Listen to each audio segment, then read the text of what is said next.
ره بابا دستاشینه ده وره آماده ما دیجا با چند صاحبی جه تاستا چوزاری خواهی تو اکا دکی شانس هم رفت دایم و دینه گه بوی مرستا دینا ما دیره ما گو حقا گره گو اگر ما رو سری خواب بین نلویان گره میره کردن سار پیدا کنی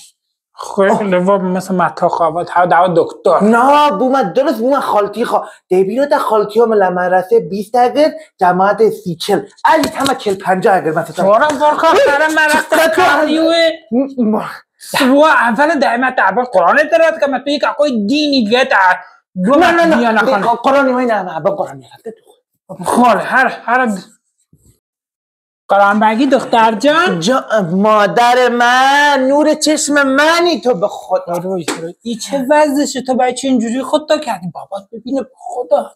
من که هیچ کار نکردم مادر جان خودمون تمیز کردن که برم مدرسه دیگه چه تمیزی کردی تو ایچی تو خدا درست کرده تو را این خال لب من این خال لبت بسه همه عاشق خال لبم میشن ولی من نه من برای این مسخره بازی نمیرم مدرسه که من مرم مدرسه نه که این دختر حاجت بخاطر هم اون پسره اون رفت تا مدرسه تا پسره رو گرفت تا هم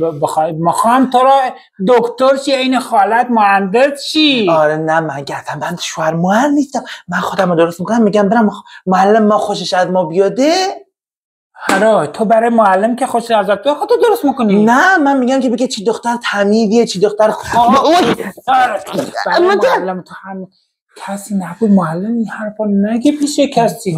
من چی گفتم مادر جا نگاه من که اصلا آرایش قلیل نکردم خیلی ملایم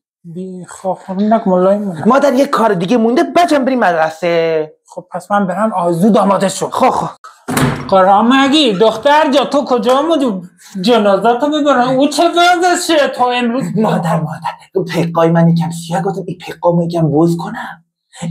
اینجا تا همین خط مگه تو مخوای پیقاتو به معلم نشون بدی که پیقات نه اون از این شلوارای قد 80 میپوشن برای همون تخت بخته تا وگر تخت بخته من لخالتی میبود شو ایشالا